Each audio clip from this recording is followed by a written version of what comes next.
Mother's Day 2026. Here we go. But you guys, before we say Happy Mother's Day, can we just talk about how Mother's Day is not the same for everybody? Yes. You know, and we're talking about those whom had mom issues, you know, who didn't have the mother that they really needed while they were growing up. That's a good point, Theresa. Yeah. You know? Like toxic, they've had what we can call a toxic relationship with their moms. Yeah. Welcome to Three Voices Unfiltered. We're your hosts, Ronisha, Theresa, and Suzanne. And around here, nothing is off limits. We talk about everything, the real, the messy, the hilarious, and the inspiring. So let's get into it. Yeah, because people don't talk about that because we're all about moms. Happy Mother's Day. Right. You know? And even those who have or had toxic relationships with their mother, they still go through the motions of the card or the flowers, the candy or whatever, you do for your Mother's Day. And a lot of people really don't talk about like the reasons, why it's just not happy for everybody. Right. Did you know that there's a such thing called the mother wound? WOUND. Yeah, mother wound. Like a wound. Like a womb, right? And it's when the mother wound is the gap between the mother you needed versus the one that you got. Ooh, that's rough. Okay. Yeah, that's deep. Yeah, and guys, it's not about blaming. It's just about being truthful, just telling the truth and being honest, with yourself about what it is or who it is that is your mother or was your mother. Yes. That's true. That's good. That's a good point. That gap, that mother wound is a real thing. Yeah, and it can show up as emotional absence. It can show up as criticism. Yeah. Okay, being criticized. It can show up as being competing. Okay, because you do have moms out there that compete with their children. Yes. Unfortunately, there and are. Especially when it comes competing, if the child is becoming successful. Or they're kind of jealous. Yeah. I've heard of that of parents that are jealous of their children's success. Yeah. Isn't that crazy? That's crazy. Yeah. I want my child to do 100 times way better than I did. Right. And celebrate him. Absolutely. But there are parents that do not celebrate you. No. That's and true. you know what? I should say, listen to court shows. And it's so sad when you have the mother as the defendant or the plaintiff or vice versa. Yes. And they're suing their mothers for whatever. Yes. And then it all boils down to the relationship because that's the root cause, the relationship that these two people had with each other. Yeah. Yeah. I can share, I didn't grow up with my dad. My mother and my dad were divorced when I was 3. And I didn't talk to my dad again until in my 30s. And the first time that I saw my dad after I was with you, when we went to New York in 2001. We went to New York and I met my dad. We went to some cafe or deli or something and had breakfast. And I had not seen him since I was 3 years old. It was 30 years later. Wow. You were 33. So I was 30 something. So 30 some years later is when I saw him. And we started building a relationship little by little. But Father's Day was hard. So I can flip this to Father's Day for me because I wanted to give him a card. But all the cards are about, how great a dad you are and how you were always there for me and all that. But that wasn't me. But I didn't want to get a card that only said Happy Father's Day either. So it was really hard. I mean, buying a card was stressful. Yeah. Because I couldn't find one that fit our relationship. That's so good. You probably had to get one of those blank ones and then...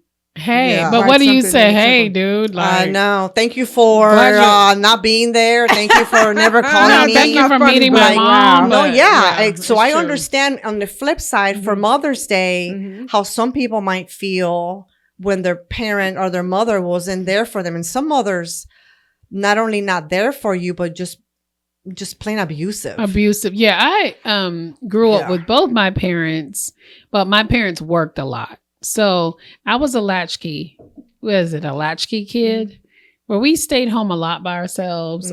We did our own things. I had a set of twin brothers that I took care of when I was like 7. I would cook for them, get their food, change their diapers. We would make a game out of it. And I see back in those days, I was always vying for my mother and father's attention. Like, look at me, I'm here. And that's why I excel so much. I tried to excel. And, you know, when I became a teenage mom, I didn't want to tell her. I was disappointed in myself because I always wanted to be a good child so they could acknowledge me as a good child. Be proud of you. Yeah, and be proud of me. So I was very overly ambitious and I always wanted to do everything to make them feel happy. But as far as my mom and I relationship, yeah, my mom is a great mother. She's a great mother. She took care of us. But I feel like, and I'm guilty of this, in the hustle and bustle of just raising kids and surviving, you miss things that your children need specifically for that specific child. And I needed like more attention and more nurturing as a child. So I did other things. Like I dove into crazy things. I mean, I'm 6 years old. I'm like looking at Prince and I'm researching Prince. At 6? Yeah, I was 6 years old. Oh my goodness. I was 6 years old because when Purple Rain came out, I was 7. I was so excited and I wanted to go see him. You know, I feel like it made me it made me grow up a lot. But I feel like even me as a mom, I was guilty of not always paying attention to the specific, unique needs of each of my 4 individual children. And I feel like we don't get training. No, so people, we don't go to mom school. Right. What do? We just try to take care of our children's bare necessities. We feed them, we clothe them, we change them. We make sure that they, you know, don't get hurt. That's what the basics, I guess, you should do for your child.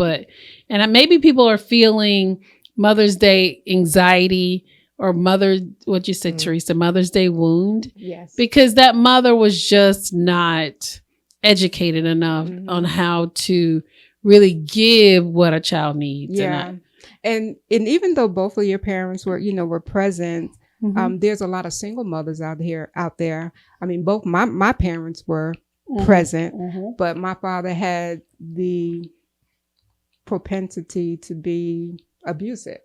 And so my mother was the protector, and if it wasn't for my mother, I believe that I wouldn't have done some of the things that I was able to do, because I believe that my father was closed-minded to a lot of things, and my mother was more open-minded and wanted us to experience different things. So let me read this statistic to you guys. Studies show that 60% of adults report some form of emotional neglect in their childhood. I explained that. And it doesn't make me feel any differently. I'm different. I know that's a lot of people feel differently because they feel like they didn't get what they needed. So, you know. I don't think any parent, that's a lot. I don't think any parent can give you 100% of all your needs. I think some parents get pretty darn close. Like they're just but to be emotionally supportive, physically supportive, encouraging, like I try to be all that, and I know that I failed in some aspects of that. Yeah, we're hard on ourselves, because I used to say, if I knew what I knew now. Because I was a young mother. I had my son when I was 20 years old. And 20 years old, and even though I was mature, and even though I had an independent spirit, there was some things that were lacking. And I remember being, say, 23, and my friends doing this, and I want to go and hang out too, and wait a minute, I tried because I'm still young. Yeah, but I was 22 and a half, Karen, so I was a baby as I well. was 18. Didn't know nothing. I didn't know. I would call my mom for everything. He has a fever, or he's doing this, or he's doing that.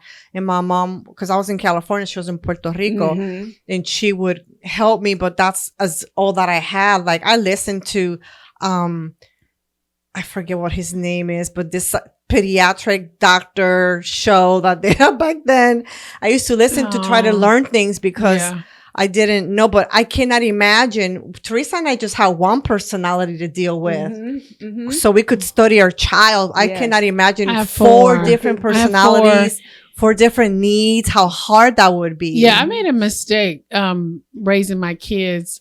I was like trying to do the blanket mothering to all of them. Right. Because Travian didn't need a lot of my attention. He was so independent as a baby and he didn't need me to coddle and do all the things. So I was like, oh, everybody's gonna be like this. No. Oh, no. It was not the case. So, and back to your point, Theresa, you mentioned the percentage of people grow up saying that they lack emotional, what'd you say? It's emotional neglect. Oh, emotional neglect. Yeah. So I learned how to be funny. And that's what I did at an early age to get my parents to laugh and engage with me. I did impressions. I did Ronald Reagan because he was the president in the 80s. I did. I want to hear Ronald Reagan impersonation. Well, Nancy, we're not gonna be able to do it tonight. And they would laugh and bring me out in front of their friends and say, Ronisha, do Ronald Reagan. And I would do it and they would laugh. Goodness. So I used that as I think I did too. Like a scapegoat of what I was feeling emotionally. Right. And also I use it as, well, they're busy. They're working. They're taking care of me. They're feeding me because they always remind us, we're feeding you. We're clothing you. Yeah. I was attention seeking. I was too. Well. Yeah, I was. Yeah.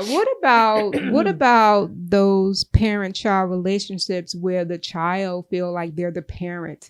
Oh, yeah. That's tough. That's so tough. I've seen that a lot. I've seen that with my cousins, parents moms on drugs. Alcoholics. Yeah. And that's tough. If you're the oldest, like that happened to me. I was the oldest, and whenever somebody else did something wrong, it was my fault because you're the oldest and you were there.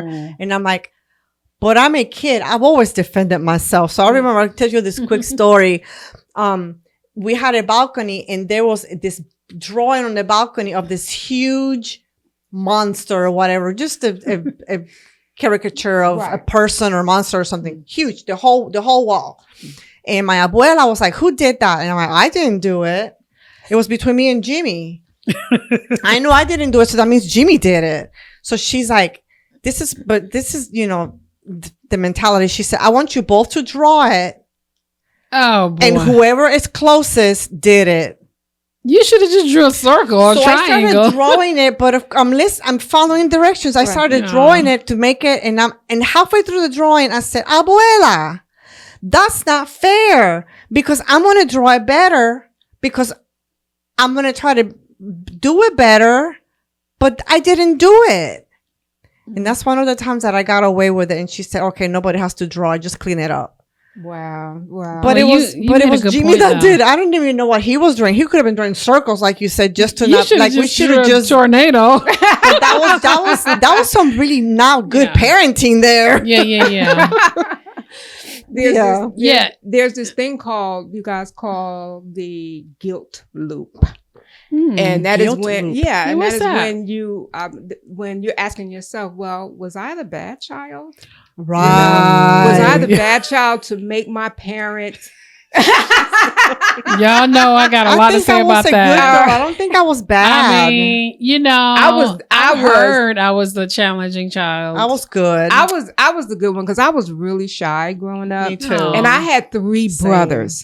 And so you're the only girl. Yeah, and I felt like the oldest was the oldest, then my brother that's only 11 months older than me, he had, some challenges that my mother had to deal with. Yeah. Okay, and then my youngest one was the baby, so of course. He's the baby. Okay, he's the baby. The baby. And then, the baby. All right, and then I'm in the middle. I'm in the middle and I'm the only girl. So I kind of like I kind of like minimize myself, not to be in the forefront. In the you know, that's good, Theresa. Yeah. Or I try to be the quiet. I was the quiet one, not be quiet one. I was the quiet. I was quiet. You know, so not to cause not to cause my father to be angry or to feel any type of certain type of way, so he can get in the argument or whatever. You know, so I stayed out of the way. That's interesting. You guys did the opposite. I wanted to be the loudest child. My dad loved it. My mom didn't. So then I became more of a daddy's girl because my dad was giving me the attention. He was the one I called. Listen, y'all, when I first started my cycle, I was scared. I was 12 years old, 13 years old. We were on spring break. I had to go back to school. This is private, but it was years ago. It's normal. I had to go back to school. And I was scared to tell my mom. I called my dad. Wow. He went to the store, got me all the things, came to the school, brought me clothes, and fixed the issue. And that we were locked in. Wow. So all throughout my childhood, it was my dad. I was locked in with him, which I think strained their marriage. To my mom's point, she said, I almost made them divorced. I'm like, no, that wasn't me. No, you were a kid. That was y'all. That was them. Yeah, they needed to fix the relationship. Because I would go to my dad. If she said something, no. I would go to my dad. He would say yes. I mean, y'all need to talk that out. That's not my issue. Right. So what about you in a family with multiple children? And so you're feeling a certain type of way because your mom favored one kid. Well, that happened to me. Yes, she favored one child over you. One would and that's why you're feeling the way that you're feeling because it was visible to you. In my family, it was Jimmy. He could get away with murder, and nothing would happen. Absolutely. Me, I couldn't even look at somebody the wrong way, and I would get into. My mother was very strict with me because I was a girl growing up. So I never got to go to camp. Jimmy got to go to camp.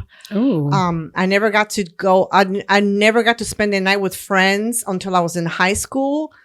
And it took a lot of begging for me to be able to spend the night with a friend. I could go to parties as I was older. I think she might have shown up. She was very strict. Very, very, I couldn't have boyfriends.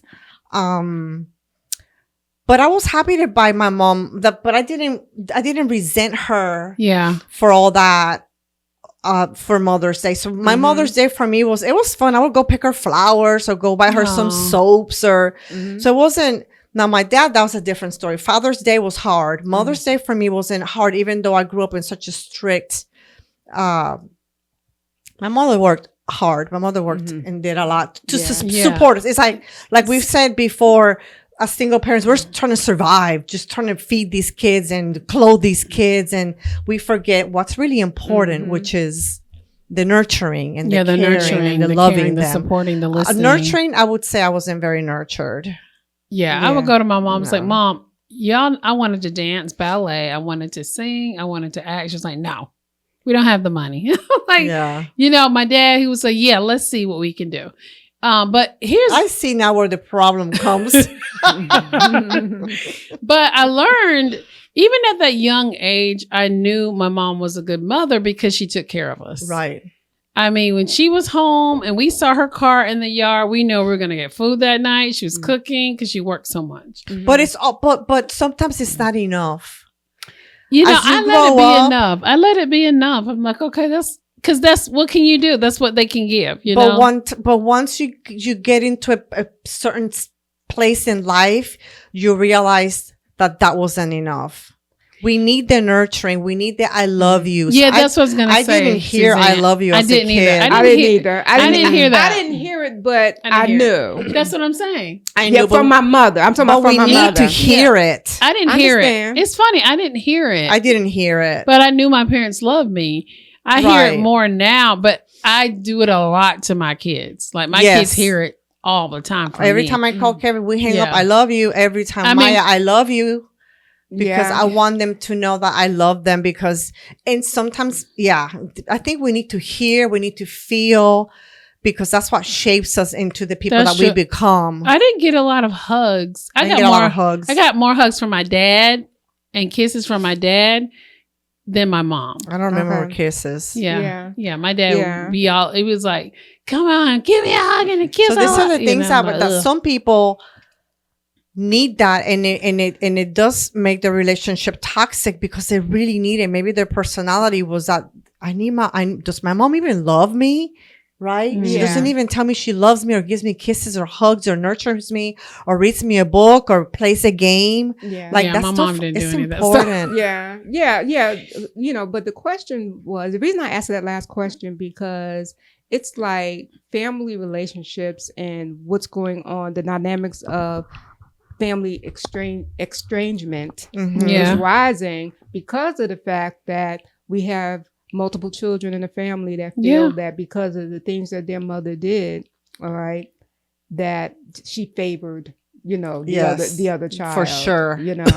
And absolutely. And the thing about it is that then you have the children, they're estranged from their sister or brother because of that. Yeah. Right? And it didn't have anything to do with because Jimmy couldn't help that he was able to go to Suzanne. That's right. Exactly. All right? It was a decision that your mother or grandma, whoever made that decision. That's true. But that's then again, what you said was, you knew your mother loved you, but you still felt some type of way. Of course. Now, did you feel any type of way against Jimmy though? No, against Jimmy. No. But see, that's not what I'm talking about. I would get mad at Jimmy and stuff. Like if he did stuff and then I would be getting in trouble, I'll be like, seriously, like he did it or he wore. I remember one time I had this cute little t-shirt that one of my friends gave me and he loved that t-shirt and he would wear this t-shirt all the time. And I'm like, why are you wearing my t-shirt? So we were in town because where we live, we could walk everywhere. We were in town and he had the t-shirt. I said, take it off. That is my t-shirt. Like, take it off right now. Take it off. No, literally, I did. Take it off right now. And he took it off and he went and told my mom and my mom destroyed my t-shirt. She did what? She destroyed it. She burned it. Oh, Lord. Oh, wow. That was tough. That was my t-shirt. I mean, she probably doesn't even remember, but I remember. You remember because it was your t-shirt. And that's the thing about it is that we remember things that happened to us from our parents. And they don't remember. And they don't remember. And they don't remember because, first of all, because it was ridiculously many years ago, you know, and they probably weren't focused on that. And it wasn't impactfd to them. Yeah, it was impactful to me. My kids tell me things today that I don't remember that they said I did. Like, Mom, do you remember when you came in, you slammed the door and went in your room and slammed the door? I'm like, no, I don't remember that. Well, we remember because we were like, oh my gosh, what happened today? I was like, I don't remember ever doing that. I was mouthy. I will say I was mouthy and I always defended myself. And that's what I got in trouble for. It wasn't because I was running around town doing bad stuff or getting bad grades or didn't clean my room. I just was mouthy. I was mouthy. And that's why I would get in trouble a lot. Well, we're going to all agree that there are people out there that Mother's Day is not a happy experience or day for them. Yeah. Okay, we will acknowledge that. So let's flip the script a little bit and let's talk about healing. Let's talk about healing. Yeah. It's like, okay, it is what it is. It was what it was. So I don't want to live in that anymore. So I'm going to give you some permissions. Okay. How about that? I like that. I like it. You don't have to pretend that this is a good day for you. It's okay. Yeah. All right. You feel what you feel. You don't owe anyone a perfect version of your relationship with your mother. All right. Oh, that's a good one. And grieving a living parent is real. That's right. It's real. Yes. Yeah, we know you can grieve. We grieve when someone passes away, but the person is still living. Grieving that. That's a real thing. Right? Not having a relationship with a parent that's alive, and or having the relationship that you, like you said, the wound of what you wanted them to be and what they really are. Yeah, yeah. And so part of the healing can be some self-soothing things or some self-mothering things for yourself. And that is to speak to yourself with compassion. All right. Because words do matter, and talk it and say it out loud.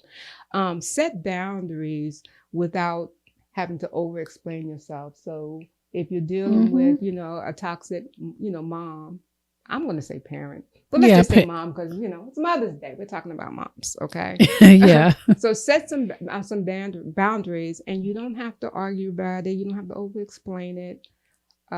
Just set them. And sometimes you don't have to say anything at all. You can just set silent boundaries because you're trying to have some peace, within yourself, and and one of the things you can do is, like I said, I love this word peace. You choose peace over performance, and I don't like pretending. I really don't, so I don't want to say that it's pretending, but you can be cordial. I pretend. You can try to build a good relationship like I did with my dad, and forgiving. Yeah. That's what it's about. It's about forgiving. It's about forgiveness, and then all those other things that you said will follow. Yeah, it's about forgiveness, because parents aren't born perfect parents. Like, they're human, they make mistakes. A lot of times they don't know what they're doing.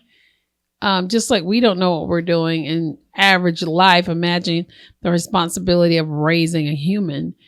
And you make mistakes, and you're dealing with your own problems. So forgiveness is important. Forgiveness is very important. Forgiveness is key. Yeah, it's key. Because you're not forgetting what happened to you, but you're just forgiving. Because like Suzanne just said, forgiveness is for you. Yeah. And that's what we want for you. We want you to, forgive, because we do want you to have peace. And it's a way to do it. And there are some parents, like our mothers, that are horrible, and we don't want to take that away from you. Yeah, I read stories of mothers that do things that I as a mother cannot even imagine. I don't even know how they think to do those things to their children. So if that's the case, and it's a total toxic relationship, and your mother is living, then I would say, like, don't feel obligated to celebrate. If you don't want to do you think we can do that? Give permission? Like, if you don't want to celebrate your parent that was so you don't have to abusive towards you, toxic. You don't have to. That's right. Then don't feel guilty about it, but don't hang on to the past, and do forgive.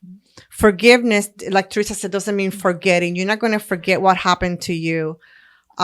But forgive them. It's going to be so freeing. When I forgave my dad, I felt so freeing. And it was just, we were able to, towards the end, I got 10 years with my dad before he passed away. And we had 10 good years of getting to know each other. I didn't think about what he did or didn't do. I was thinking about what's happening today. Today is a good day. Today we had a great time. He told me he loved me all the time. He was just different, but I gave him that forgiveness that he really sought.